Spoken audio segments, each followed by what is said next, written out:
안녕하세요. 대소중학교 친구들. 자, 오늘도 미술 수업 열심히 한번 들어보도록 할게요. 우리가 지난 시간에 펠드먼의 미술 비평 4단계를 통해 작품을 감상하는 시간을 가졌었어요. 제리코의 메두사호의 뗏목을 서술, 분석, 해석, 판단 4단계를 통해서 작품을 어떻게 바라보는지, 그래서 어떠한 비평이 이루어지는지를 알게 되었어요. 그러면 오늘은 우리나라 전통미술의 작품을 감상해 보도록 할게요. 자, 우리 교과서 있어요. 미술 1 교과서고요. 페이지, 우리 학생들 페이지는 114페이지예요. 자, 한번 우리 학생들은 114페이지예요. 자, 이 페이지가 나올 거예요. 자, 단어는 알고 보면 보이는 미술이라는 감상 단원이에요. 자, 이 중에 이 오른쪽에 있는 이 작품을 우리는 감상을 할 거예요. 자, 한번 살펴보도록 할게요. 자, 가로로 긴 그림이죠. 그죠?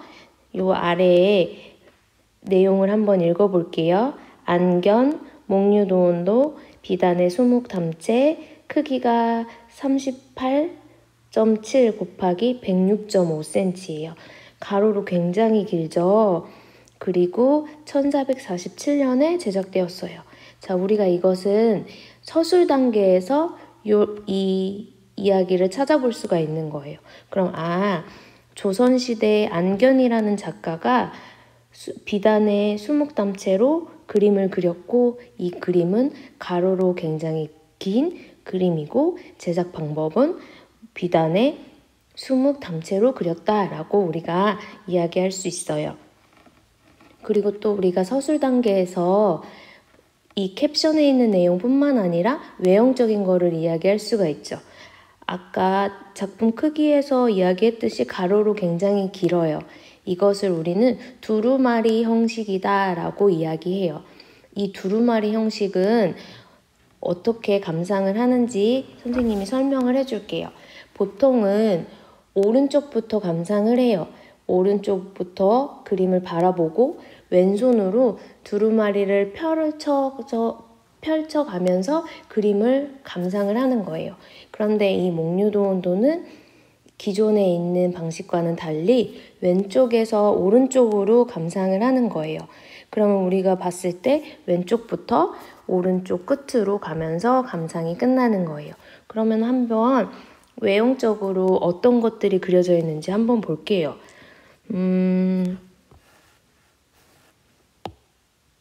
자, 여기 보면 이런 절벽들이 굉장히 많아요. 그죠? 이런 절벽들 우리가 기암괴석이라고 하는데 이러한 기암괴석들이 많이 그려져 있어요. 그리고 또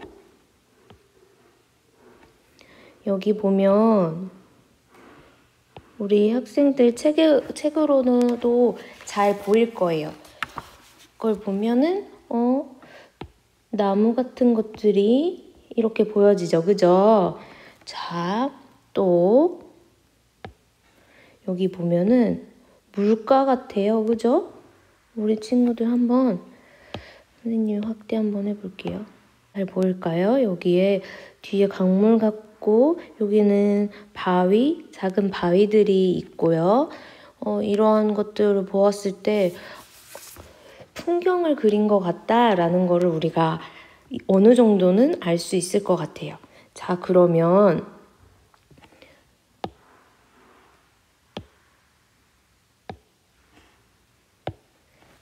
첫 번째, 서술 단계에서 작가, 재료, 제작 방법, 작품 크기, 그 다음에 제작 연도, 그 다음에 외형적인 모습들을 살펴봤으면 분석 단계에서 조형 요소와 원리를 한번 찾아볼 거예요. 우리 3학년 학생들은 2학년 때 선생님이랑 함께 동양화, 수묵화를 한번 그려봤었던 기억이 있을 거예요. 수묵화는 화선지에 그렸고요. 붓이 우리가 평소에 쓰는 수채화붓과 달리 붓 길이도 굉장히 길었고 짧은 것도 있지만 수채화붓보다는 붓이 길이가 길고 그 붓의 모가 양이 많았어요. 또 먹을 이용해서 그림을 그렸고 채색을 하기 위해서 동양화 물감을 사용을 했어요. 그러면서 선생님이 수채화와 동양화는 이렇게 물감이 다르고 종이가 다르고 붓이 다르다라는 설명을 했었는데 우리 학생들 기억할 거라고 생각해요. 그러고 선생님이 그 동양화 실기 수업 때 건물을 그릴 때 삽목법으로 그림을 그려야 된다. 처음에는 진하고 중간색, 그 다음에 흐린색 이 세 가지의 먹이 한 선에 나와야 된다라는 이야기를 했어요. 이거를 기억하는 친구도 있겠지만 기억 못하는 친구도 있을 것 같아요. 그래서 우리가 한번 교과서를 찾아보고 교과서가 73페이지예요. 자, 73페이지 볼게요. 73페이지에 여기 보면 삽목법의 표현이라는 그 부분이 있죠. 이 삽목법의 표현에서 농목, 중목, 단목이 있어요. 농목은 진한 먹색, 중목은 중간 정도의 먹색, 단목은 연한 먹색. 그래서 한 선에 이 삽목법이 다 나타나야 한다라고 해서 우리가 2학년 때 실기하면서 건물을 그릴 때 우리 소나무 그리는 거 말고 건물을 그릴 때 이런 식으로 표현을 했었던 거 우리 기억날까요? 이런 것들을 우리가 함께 그려봤었어요. 농담은 먹색의 짙고 흐림 정매 정도를 말한다. 그래서 농담에 대해서도 선생님이랑 함께 공부했었어요. 그리고 농담을 통해 원근, 형태, 질감 등이 나타난다 라고 했고요. 또 여백이란 단어를 배웠었어요. 빈 공간의 무한한 공간감을 느끼게 해주고 그 공간을 통해서 여기에는 물가일 수도 있고 하늘을 표현할 수도 있고 그래서 그걸 여백으로 두는 게 동양미술의 전통적인 우리나라 미술의 특징이라는 것을 우리가 알 수 있었어요. 그러면 우리가 다시 목류도원도로 한번 가볼게요. 우리 목류도원도를 보면 우리 보편적으로 공간을 표현을 할 때 어떻게 표현하는지 우리 2학년 때 실기를 생각해 보면 알 거예요. 선생님이 자기 주변에 있는 풍경을 사진으로 찍어서 고원인지 심원인지 평원인지에 대해서 문자로 수행평가했었던 거 기억이 날까요? 그거를 우리 이 분석 단계에서 해볼 수가 있어요. 자, 그러면은 우리 분석 단계를 위해서 선생님이랑 예전에 수업했던 거를 한번 모아봤는데 하나씩 요약을 해볼게요. 고원, 평원, 심원에 대해서 배웠었고 또 농담에 대해서 단어를 배웠었고 여백이라는 단어 또 삽목법, 농목, 중목, 단목이 잘 나타난다. 이런 것들이 우리 전통회화에서 주로 쓰는 표현 방법이에요. 자, 그러면 이 목류도원도를 감상을 해볼게요. 자, 목류도원도를 보면 여기 위에 한번 볼게요. 왼쪽 하단부는 평원법으로 현실 세계를 그리고 있다. 오른편에 비해 상대적으로 나지막한 산과 나무를 그려서 도원과 대비를 이룬다 라고 써 있어요. 자, 평원법이라서 여기 사이사이의 모습들이 잘 보이지는 않아요. 그래서 우리가 평원법이다 라고 하는 거예요. 평원법은 우리의 눈높이에서 넓은 대지를 바라보는 거. 그것이 평원이에요. 그리고 여기에 써 있는 것처럼 이런 데에는 되게 높은 기암괴석이 있는데 지금 초반 왼쪽 부분에는 그런 것들이 많이 나타나 있지는 않아요. 자, 그러면은 중간부로 한번 가볼게요. 자, 중앙 공간은 고원법으로 나타난다. 도원으로 향하는 험준한 산은 짙은 먹선으로 처리되었다. 양쪽으로 바위산을 끼고 오르는 시내의 후경은 안개가 낀 듯 자욱하여 신비로운 도원의 분위기를 분위기가 느껴진다라고 되어 있어요. 자, 우리가 고원법이다 라고 써 있는데 한번 진짜 고원법이 사용되어 있는지 한번 볼게요. 자, 고원법은 아래에서 위를 바라보기 때문에 지금 선생님이 동그라미 쳐놓은 이런 기암괴석처럼 그 아래에서 위로 높이 바라보기 때문에 그 높은 높이감이 느껴지고, 그리고 아랫부분이 조금 밝게 나타나고 윗부분은 멀기 때문에 짙게 더 표현이 돼 있어서 거리감이 잘 나타나요. 이게 어떤 이야기냐면, 자, 여기에는 굉장히 밝죠. 위에는 짙고요. 그래서 거리감이 나타나요. 이런 거를 우리는 조광효과라고 해요. 조광효과인데 여기는 밝고 여기는 어둡고 빛을 마치 비춘 것 같은 효과다라고 해서 조광효과예요. 자, 그러고 짙은 먹선으로 처리되었다라고 보니까 우리가 녹목을 사용했다라고 볼 수가 있죠. 그렇죠? 자, 그러면은 오른쪽 부분 한번 읽어볼게요. 오른쪽 상단의 공간은 심원법으로 특히 섬세하게 표현되었다. 나지막한 구름에 쌓여있는 복숭아 꽃밭과 집들, 기암괴석이 병풍처럼 둘러진 산수는 신비롭고 평화로운 느낌을 준다. 또한 근경의 산들의 높이를 맞추어 넓은 시각적인 효과를 주었다 라고 써 있어요. 자, 한번 보면 이 부분이 복숭아 밭이에요. 그래서 목류 도원도예요.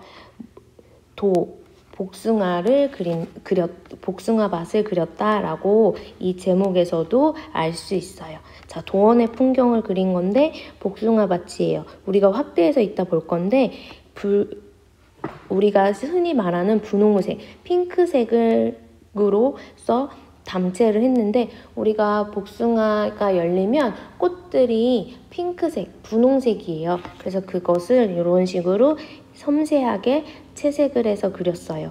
그리고 이거를 살짝 지워보고 다시 이 주변을 보면 마치 복숭아밭을 가운데로 해서 이런 괴석들이 이렇게 쌓아져 있죠.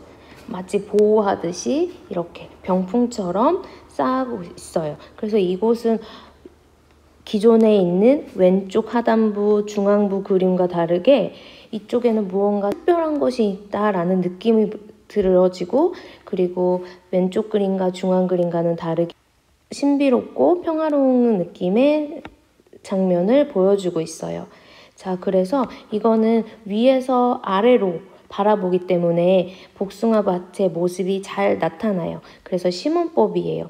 그래서 이게 신비롭고 평화로운 느낌을 주는 이유는 우리가 평원으로 봤을 때, 우리의 시선에서 봤을 때는 기암괴석에 둘러싸여서 복숭아밭이 보이지가 않아요. 근데 위에서 바라봐야지, 또 그 산천을 들어가 봐야지만 펼쳐지는 풍경이기 때문에 신비로운 느낌을 이 작품에서 느낄 수가 있어요. 자, 그럼 우리가 이러한 내용을 토대로 분석 단계에서의 해석을 해봤어요. 자, 그러면 분석 단계를 한번 해봤어요. 그러면 우리가 한번 노트를 한번 해볼게요. 자, 우리가 지금까지 배웠던 거 서술과 분석 단계를 해봤죠. 그러면 서술 해볼게요. 자, 우리 서술 단계에서는 아까 안견의 작품이에요. 1447년, 이거는 조선 초기예요. 조초. 그 다음에 비단에 20 담채로 그려져 있어요. 그쵸? 그리고 아까 가로로 긴 두루마리 형식이다 라고 알 수 있어요. 그리고 그려진 외형적인 것은 기암괴석, 그 다음에 시냇물, 바위, 나무, 이런 것들이 보여진다라고 해서 서술 단계에서 감상할 수 있어요. 자, 그럼 우리가 분석 단계에서 한번 이야기를 해보면, 우리가 분석 단계 한번 그림을 감상해 볼게요. 자, 그러면 우리가 왼쪽에서 오른쪽으로 그림을 그려졌다라고, 그림을 감상한다라고 했었어요. 자, 그러면 왼쪽부터 한번 살펴볼게요. 왼쪽의 그림이 평원, 그 다음에 중앙부 그림이 고원, 그 다음에 맨 오른쪽 그림이 심원이에요. 그럼 고원, 평원, 심원의 삼원법이 고루 나타나 있다라고 볼 수 있어요.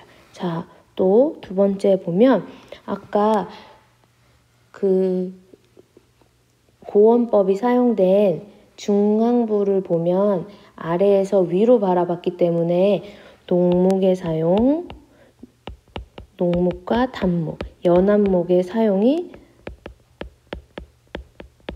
조화롭다 라고 우리가 또 분석 단계에서 이야기할 수가 있어요. 자, 그리고 아까 여기에서 조광효과가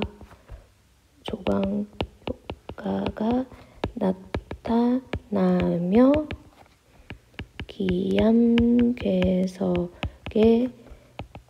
표현이 두드러짐, 이런 것들도 이야기할 수가 있어요.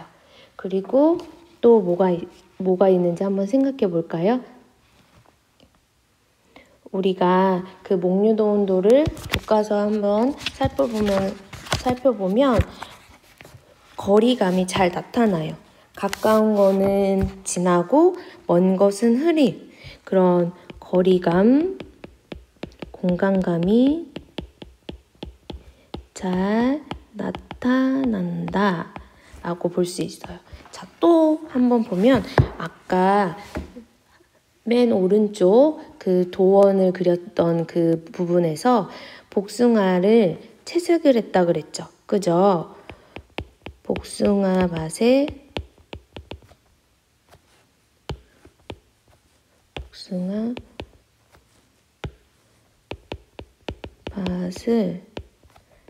담채하여, 담채는 옅게 채색하여 라고 이야기할 수 있어요. 복숭아밭을 담채하여 섬세하게 표현했다 라고 이야기할 수가 있어요. 자, 우리가 어느 정도 이 목류도운도의 분석 단계에서 이러한 이야기를 할 수 있는지 한번 알아봤어요. 자, 그럼 우리 친구들이 이 교과서에서 목류도운도를 천천히 살펴서 보면 선생님이랑 지금 이야기한 것보다 더 많은 이야기를 찾아낼 수가 있어요. 자, 우리가 그러면은 해석 단계로 가볼게요. 자, 우리가 해석 단계에서는 어떤 것을 했는지 우리 친구들 생각이 날까요? 자, 해석 단계에서는 일단 시대적인 배경을 이 작품을 통해서 읽어낼 수 있고, 그리고 작가가 이 그림을 어떠한 이유로, 어떠한 의미를 담아 그렸는지, 그러한 그림에서 그 이면에 그려진 배경들을 이야기를 하는 단계가 이 해석 단계예요. 그럼 이 해석 단계를 보려면 여기 위에 있는 내용을 한번 같이 읽어보도록 할게요. 자, 동양의 산수화는 수학적 원근과 비례를 추구하는 서양의 풍경화와 달리 내면의 사상이나 자연과의 일체감을 담아내기 위해 시간과 공간을 초월한 자연을 묘사하였다 라고 했어요. 자연을 바라보는 선조들의 자연관과 삶의 철학을 떠올리며 이 작품을 감상을 해보면, 이 작품은 1447년 세종의 셋째 아들인 안평대군이 꿈에서 박팽령과 함께 도원을 거닐었던 내용을 안견에게 그리게 하여 단 3일 만에 완성한 산수화이다. 보통의 두루마리 그림이 오른쪽에서 보는 것이 일반적인데 이 그림은 왼쪽 하단부에서 오른쪽 상단부로 대각선을 이루며 이야기가 구성되는 것이 특징이다 라고 했어요. 그럼 아까 선생님과 이야기한 부분도 있고 한번 다른 없는 부분도 있는데, 자, 요 밑에 하나 더 볼게요. 이 두루마리 그림에는 안평대군이 직접 쓴 목류도원도의 화제를 시작으로 그림의 끝에는 당대 최고의 학자 21명의 화시가 연결되어 있다. 목류도원도는 안견의 세련된 구성 감각을 보여줄 뿐만 아니라 글과 그림을 함께 감상할 수 있는 그림으로 한국 산수화의 대표적인 그림이다 라고 이렇게 많이 써 있어요. 자, 두루마리에 대해서는 아까 서술 단계에서 잘 이야기를 해봤고요. 자, 그럼 이 그림은 안평대군 세종대왕의 셋째 아들의 꿈에서 꿈 이야기를 안견이라는 조선 초기의 작가에게 이야기를 했어요. 자, 내가 오늘 꿈을 꿨는데 너무나 아름다운 꿈을 꿨다.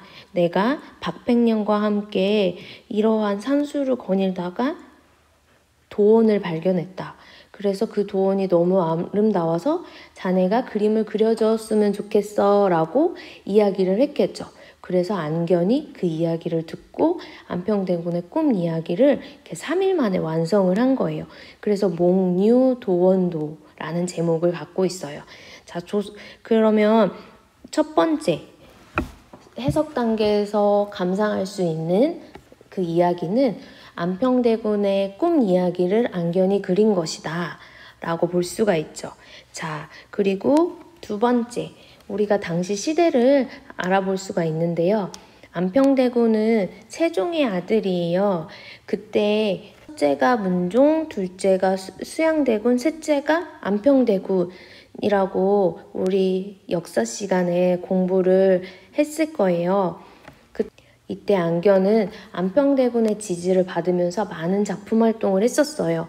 그러한 시대적 배경도 있고요. 그리고 또 여기 아까 초록색 말풍선 안에 있는 것처럼 그림의 시작에는 목류도원도의 화제를 시작으로 그림의 끝에는 21명의 석학들의 화시가 연결되어 있다라고 했어요. 그럼 우리 이 작품은 지금 화제와 화시가 없는 걸 보면 이 그림보다 더 크다라는 걸 알 수가 있어요. 자, 화제는 무언가라는 거를 우리가 이제 미술에서 배워야 하는데, 화제는 이 작품을 보고 느낀 감정을 이렇게 쓰는 것을 화제라고 할 수가 있어요. 그리고 화시는 그것을 시로서 표현하는 거예요. 그래서 우리가 시중유화, 화중유시라는 말이 있는데, 이건 우리 학생들한테 어려울 수도 있지만, 우리 전통의 작품은 작품을 보고, 미술 작품을 보고 시를 읊고 시를 통해서 머릿속에 그림을 떠올린다라는 그러한 말을 해요. 그래서 시중유화, 화중유시라고 해요. 그래서 우리 전통의 그림을 보면 옆에 한자로 막 글씨가 써 있는 것들을 우리 친구들이 봤을 수도 있어요. 이런 것들이 바로 화제나 화시를 썼다라는 것을 알 수가 있어요. 그런데 이 21명들의 석학들이 있는데, 이 석학은 우리가 사육신이다, 김종석, 이런 사람을 우리가 이야기를 들어봤을 거예요. 성삼문, 박백년, 이계, 이런 사람들이 우리 신숙주도 있지만 이렇게 역사 시간에 들어봤을 텐데, 이 작품을 우리가 데스노트라고도 해요. 화시를 쓴 21명 중에 여러 사람들이 계유정난에 죽임을 당했어요. 그랬기 때문에 이 작품을 보고 화시를 쓴 사람들, 자신의 이름을 남긴 사람들을 이 작품이 후대의 데스노트가 되었다라는 이야기도 해요. 우리 친구들이 계유정난을 역사 시간에 배웠을 거예요. 수양대군이 세조라고 하죠.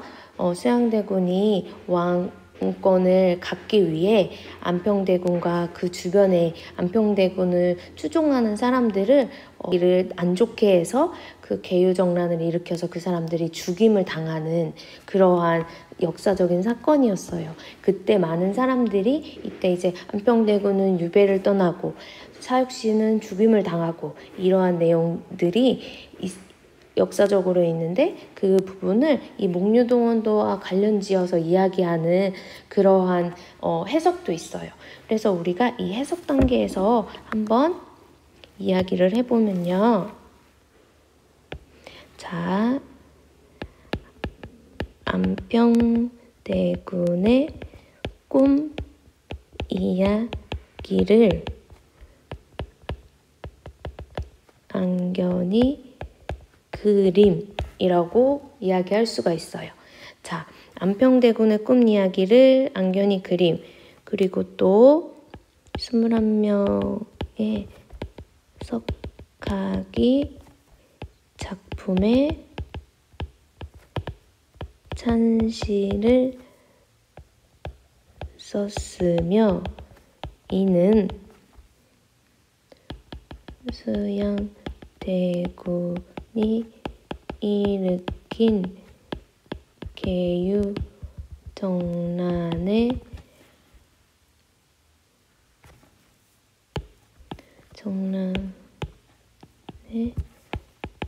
피해를 입은 사육신 김종서 등이 포함되어 있다 라고 이야기할 수가 있어요.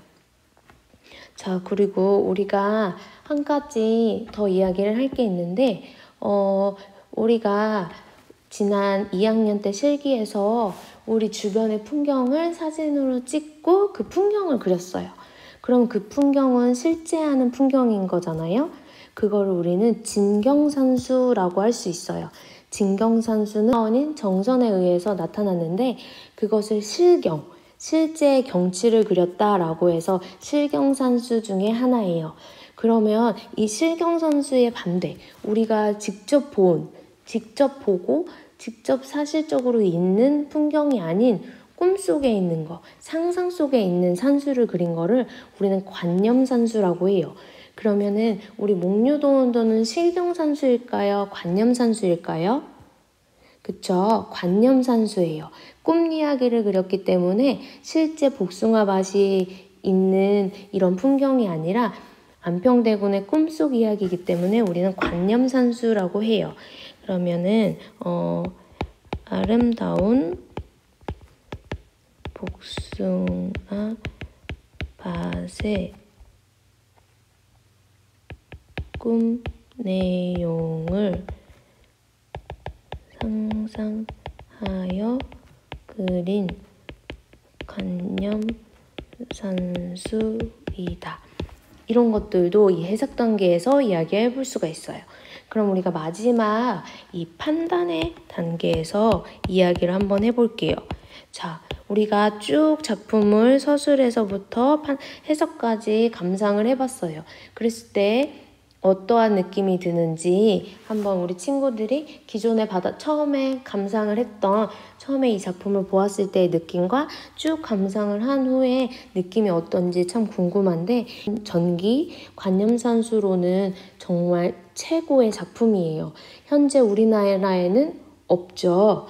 우리 이 작품은 일본에 있어요. 일본에서 돌려받지 못하고 있는 작품이에요. 그만큼 너무 훌륭하기 때문에 우리나라에 돌려주지 않고 있는 것 같은 생각이 들어요. 그래서 매우 훌륭한 작품이다. 관념산수 중에 정말 우리나라 조선에서 의미 있는 작품이며 그리고 굉장히 가로로 길고 그 다음에 당대에 21명의 석학의 찬시가 있는 걸 보면은 안평대군과 이 사람들이 어떻게 교류를 했는지를 알 수 있고 안견이 안평대군의 지지를 많이 받았던 작가이다라는 것도 알 수 있어서 당시의 시대를 잘 알 수 있다. 시대의 모습 유추할 수 있다.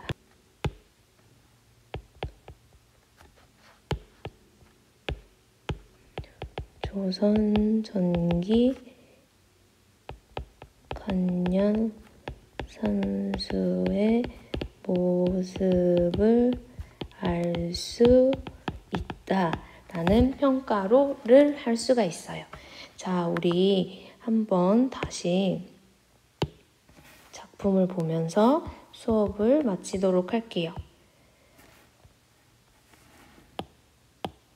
자, 안견의 목류도원도예요. 가로로 길고 감상자의 눈이 왼쪽 하단에서 오른쪽 상단으로 이어지면서 천천히 그 풍경을 감상하는 거예요. 실제 하는 풍경은 아니지만 앙평대군의 꿈속에서 있었던 꿈 내용을 앙견에게 이야기해서 앙견의 상상으로 그려진 매우 아름다운 작품이에요.